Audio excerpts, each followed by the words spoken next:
teremos CPI. Sim, teremos uma nova CPI. Essa CPI não estava nos planos do governo federal, por quê? CPI do golpe, tá? CPI dos atos golpistas, não sei como é que eles vão chamar a CPI lá, né? Mas, a princípio, CPI é para tentar investigar, né? Como se isso fosse. Não é o que vai acontecer, não vai ser uma CPI para investigar nada, né? Vai ser uma CPI que estava sendo empurrada pela oposição. Aliás, o deputado que fez o requerimento de CPI foi um dos caras que inflamou a tentativa de golpe no dia 8 nas redes sociais. Essa é a grande ironia desse negócio todo, é que um dos caras que deveria ser investigado tá pedindo para abrir investigação, tá? Esse é um grande detalhe, né? Fernandes, não sei o quê, não sei nem de onde é. Essas pessoas que apareceram do dia para noite aí, esperamos que desapareçam da noite para o dia também muito em breve. Aí o governo não queria tal da CPI, mas a CPI vai acontecer, por quê? Por causa, fundamentalmente, do vídeo da CNN. Já falei repetidamente sobre este vídeo, vou repetir de novo. O que a CNN fez na semana passada, publicando o vídeo do general, do G. Dias, né? Que era o ministro do GSI. O que a CNN fez em cima de um vídeo factual, ninguém está dizendo que o vídeo não aconteceu, muito menos está se dizendo que inventaram aquele vídeo. Ninguém falou isso. Atenção, críticos de plantão, de quem está chamando atenção para o péssimo jornalismo que a CNN fez na semana passada. Ninguém está dizendo que o vídeo não existe. Absolutamente ninguém. Se você usa esse espantalho para fazer a sua crítica em relação às pessoas que estão criticando a matéria, você está falando popularmente com as paredes. Ninguém está falando que o vídeo não existiu. Ninguém está dizendo que o G. Dias não estava lá. Absolutamente ninguém que não tenha jogado o próprio cérebro no lixo está falando isso. Então, quando você rebate a crítica usando esse argumento, você está falando com as paredes, tá bom? É óbvio que o vídeo existe, é óbvio que o general estava lá. Só que a maneira como foi apresentado na CNN na semana passada é uma ficção. Aquilo ali, até prova em contrário, prova que a CNN não tem, porque não apresentou, é uma ficção. Pegaram 160 horas de vídeo, segundo o próprio repórter da CNN, Leandro Magalhães, de 22 câmeras diferentes. Ele viu aquilo em uma madrugada, segundo ele próprio. Então, se Paulo Leminski reclamava, haja hoje para tanto ontem, estamos dizendo ao Leminski, meu caro, agora existe o ontem de 160 horas. Você pode ficar tranquilo que o seu hoje vai ser suficiente, né? E aí publicaram, encaixotaram, organizaram aquilo. Informação é contexto. Informação sem contexto é caos, tá, gente? Jornalismo é você dar contexto e sentido para as coisas. Não existe isenção, não vou nem falar que não existe, porque não existe isenção, tá?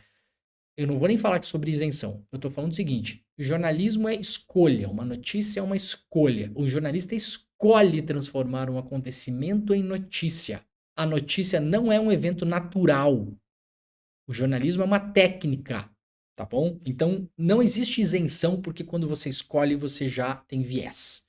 Se você está caminhando na rua e escolhe olhar para um lado da rua e não para o outro, e escolhe dar um fato virar notícia e outro fato não virar notícia, você já mostra que você é parcial, você está escolhendo, você está editorializando os acontecimentos. Primeira coisa.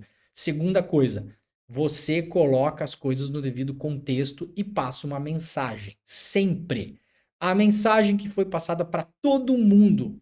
Eu, quando vi a matéria da CNN, reputando a CNN como uma fonte confiável de informação, sei que a CNN tem viés, sei que a CNN o dono da CNN lá é o Rubens Menin, sei que a CNN tem interesses econômicos, sei que a CNN é posicionado, sei disso tudo, sei disso tudo. Mas até a semana passada eu não sabia que a CNN publicava coisas daquele jeito. Aquilo lá foi assim, ó, no mínimo, uma barbeiragem jornalística, no mínimo. Eu não vou nem avançar o sinal aqui. Sim, tem gente muito boa na CNN. Tem jornalistas espetaculares na CNN. Não é o caso do repórter que fez essa matéria. Se provou, no mínimo, um imperito. Não só ele, porque aquilo passa por uma cadeia de comando. Então, ele não fez aquilo sozinho. Aliás, segundo ele próprio, A vice-presidência da CNN foi informada que a matéria sairia. Ele falou isso ao vivo no ar, eu estava assistindo na semana passada, tá bom? Quarta-feira ou quinta-feira de manhã, se não me engano. Eu vi. Tá lá, tá gravado. Então aquilo ali foi, no mínimo, imperícia. Colocaram o general no meio de uma trama e espalharam aquela informação, dando já quase por certo que ele estava lá ajudando os golpistas. Isso foi o que foi vendido para o mundo. Não foi a minha interpretação, foi a interpretação de todo mundo. E a responsabilidade da interpretação do público é do comunicador. Se eu me comunicar mal aqui e vocês entenderem uma coisa, a responsabilidade é minha. A não ser óbvio que eu esteja falando uma coisa muito óbvia, eventualmente alguém, uma pessoa, duas não vão entender. Agora, se a gente estiver dentro do entendimento geral, tudo bem, é uma coisa. Mas o entendimento geral de todas as pessoas que assistiram a reportagem da CNN foi: este ministro do Lula, do GSI, estava lá passeando lépido e fragueiro entre os golpistas e ajudando os golpistas, abrindo portas, etc e tal. Essa foi a mensagem passada pela CNN. Isso é falso, até prova em contrário. Prova que a CNN não tem e não por isso não as publicou. O que é que provaria isso? Se para além daquelas imagens houvesse uma apuração complementar, a CNN tivesse acesso a depoimentos, ao celular do general, a comunicações que ele fez com outras pessoas, e aí tudo bem, aí a CNN viria ao ar com aquelas imagens. Olha aqui, ele estava lá, não mandou prender ninguém, não prendeu ninguém, estava lá caminhando, abrindo porta, etc e tal. E temos aqui uma conversa que ele teve com uma pessoa que estava não sei aonde. E nessa conversa ele falou: estou aqui e estou abrindo porta e que legal, viva o golpe. Né? Tô fazendo uma caricatura, mas estou explicando. Obviamente você precisa de provas, de indícios complementares para aquela reportagem ir ao ar do jeito que ela foi. Ir ao ar do jeito que ela foi, sem investigação complementar, passou para o público uma história ficcional até prova em contrário. Ponto. O que aconteceu? Aquilo foi obviamente abraçado pela extrema-direita. Eu não vou julgar se era o objetivo ou não, porque eu não sei. Não sei. Pode ser imperícia, ou pode ter sido objetivo. Não sei. Realmente não sei. Posso imaginar, mas não sei. Aquilo foi abraçado pela extrema-direita e teremos uma CPI graças a uma barbeiragem jornalística. Esse é o fato, é aqui que estamos agora. O governo não vai poder fugir da CPI, vai para cima da CPI, claro, vai tentar pegar a presidência da CPI ou a relatoria, vai tentar ocupar a CPI, que é o que tem que ser feito agora, né? A CPI sai de todo modo, a não ser por um milagre, né? A CPI sai de todo modo. Para que essa CPI serve para o Brasil? Para absolutamente nada. Gente, para mim não serve para nada. Para vocês não serve. Essa CPI não vai servir para absolutamente nada. Por quê? Porque diferentemente da CPI da Covid, que abordou temas e investigou coisas que ninguém estava investigando, compra superfaturada de vacina, depósito de dinheiro em paraíso fiscal para empresa que não tinha vacina para vender, e-mail ignorado da Pfizer, crise de oxigênio em Manaus, aplicativo Tratikov sendo espalhado pelo Brasil inteiro, basicamente para médico receitar sem nenhuma comprovação científica cloroquina. Ninguém investigaria aquilo. A CPI foi muito útil para aquilo, de fato, né? Muito útil. Agora, vai servir para quê? Para nada, na prática. Por quê? Tem uma investigação em andamento, feita pela Polícia Federal. A PGR, Ministério Público, titular da ação penal, já ofereceu denúncia. Das denúncias oferecidas, 100 pessoas, 100 desses denunciados já são réus. O Supremo Tribunal Federal já acatou a denúncia e já transformou essas pessoas em réus. 100 pessoas. Na madrugada de hoje, o Alexandre de Moraes, que é o relator do processo, já depositou o seu voto como relator, indicando que mais 200 réus estão a caminho. Possivelmente chegaremos ao final da semana com 300 réus da tentativa de golpe de Estado que aconteceu no 8 de janeiro. Tentativa de golpe de Estado, é isso que aconteceu lá. As pessoas não estavam lá para quebrar relógio.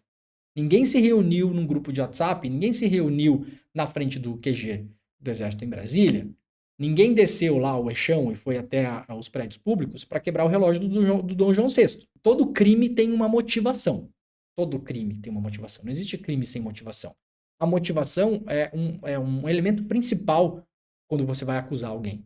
Tanto é que quando não há motivação aparente, isso é muito explorado pela defesa. Como assim o meu cliente está sendo acusado de tal coisa, mas qual a motivação que ele teria para fazer isso? porque a motivação dá sentido pro crime.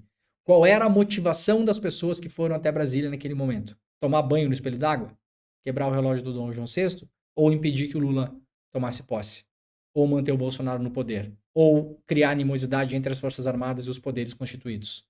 Essa é a motivação. O que aconteceu no dia 8 de janeiro? Tentativa de golpe de Estado. Tentativa de golpe de Estado, tá bom? Não tenho dúvida por um segundo em relação a isso, tá bom, gente? Eu tô só repetindo pra gente não ter dúvida, porque vai passando o tempo, a gente vai apagando as coisas da memória e as coisas ficam um pouco mais borradas mesmo. Tentativa de golpe de Estado, cometimento de ao menos 3 crimes ali, graves. Impedir que um presidente tome posse, criar animosidade entre as Forças Armadas e os poderes constituídos e tentativa de abolição violenta do Estado Democrático de Direito. 3 crimes para o mesmo golpe. Tá? Essa é a motivação. Isso já está sendo investigado. Teremos, ao fim da semana, possivelmente 300 réus. É possivelmente o maior processo desse tamanho, dessa envergadura, que já apareceu no STF. E não vai parar aí, vai ter mais réus, vai ter mais gente. Mais gente vai se ferrar nessa. Vai se ferrar bonito. Mais gente.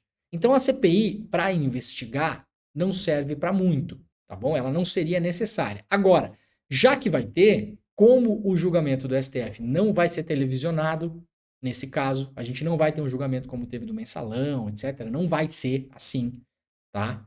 Já foi avisado pelo STF, não vai ter televisionamento do processo. Então a gente não vai poder acompanhar. Agora vamos acompanhar na CPI. Vai ter a CPI? Então a gente vai acompanhar na CPI. Vamos expor todo mundo que está ali. Existe um outro inquérito que corre em paralelo, também sobre 8 de janeiro, sobre o que se chama de mentores intelectuais da tentativa de golpe. Os populares mandantes, né? Quem foram as pessoas que arquitetaram aquilo? Quem são as pessoas que encheram a cabeça do povo de minhoca? Quem atentou contra o sistema eleitoral? Quem falou que a eleição seria fraude se o fulano não ganhasse? Quem é que duvidou do sistema todo? Essas pessoas são os autores intelectuais. Quem é que inflou a massa para ir até lá? Silas Malafaia, Damares, Zambelli, Bolsonaro, família Bolsonaro toda. Quem mais? Heleno, Vilas Boas. Eu quero ver todo mundo no banco da CPI. Todo mundo. Já que é o que eles querem uma CPI. Para quê? Para usar de circo. Né? Já me disseram para não usar mais a figura do palhaço, então tudo bem, né? Mas basicamente querem usar de circo para colocar os palhaços deles lá. Quem é que vai estar lá, gente, já indicado pela extrema-direita?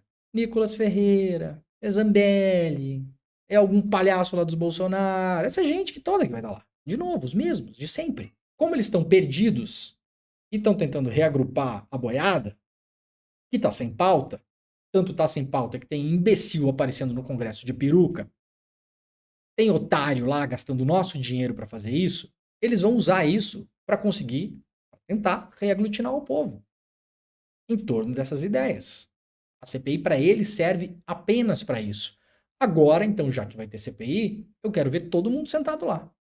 Eu quero ver o Jair Bolsonaro sentado lá depondo, eu quero ver o Vilas Boas, eu quero ver o Heleno, eu quero ver o Malafaia, eu quero ver a Zambelli, eu quero ver a família Bolsonaro toda lá, eu quero ver.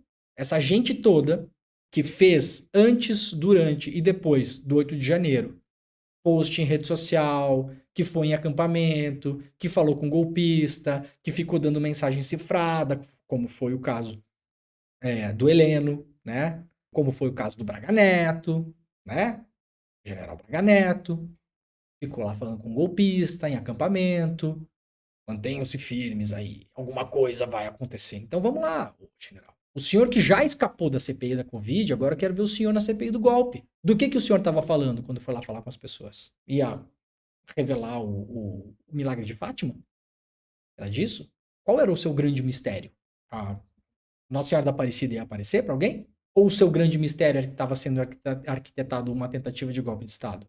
Usando, sim, boa parte daqueles idiotas que foram lá como massa de manobra. Porque muitos ali são os idiotas, de fato.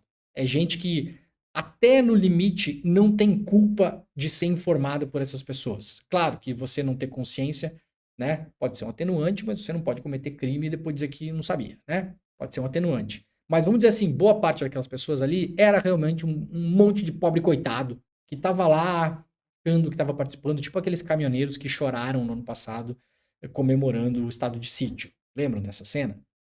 Então vamos considerar que boa parte dessas pessoas são essas pessoas de fato.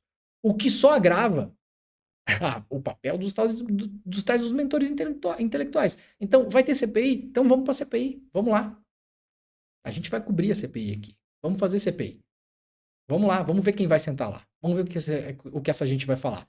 Quero lembrar as pessoas que estão felizes que vai ter CPI, que CPI pode pedir quebra de sigilo. Então, eventualmente, olha só, eventualmente, algumas pessoas que estão passando assim por baixo do radar da investigação da Polícia Federal podem ter os seus sigilos quebrados pela CPI. E aí nós veremos o que acontece. Sigilo bancário, sigilo telemático, comunicações, com quem falou, o que falou, se recebeu dinheiro, se mandou dinheiro, empresários. Eu quero ver os empresários denunciados no ano passado pelo Guilherme Amado, que estavam no grupo golpista, aquele, o dono da Mormai, né? Morongo, aqueles caras todos que estavam lá. Eu quero ver velho da van, eu quero ver essa gente toda na CPI. Vai ter CPI?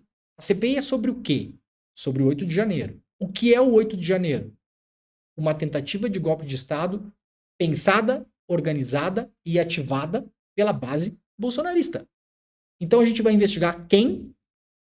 Os bolsonaristas. É isso que vai se investigar ali. Então agora o governo tem que ir para cima desse negócio. Claro, nem tudo é tão fácil, nem tudo é tão simples. O governo não pode dormir nesse negócio aqui, né? Estou sendo bem realista aqui. É claro que pode acontecer de tudo numa CPI. Pode acontecer de tudo, mas que a verdade venha à tona, de fato. Agora, tem alguns poréns nesse negócio todo. Essa não é a única CPI que está sendo instaurada em Brasília. Tem outras CPIs. E aí o jogo fica um pouco mais difícil.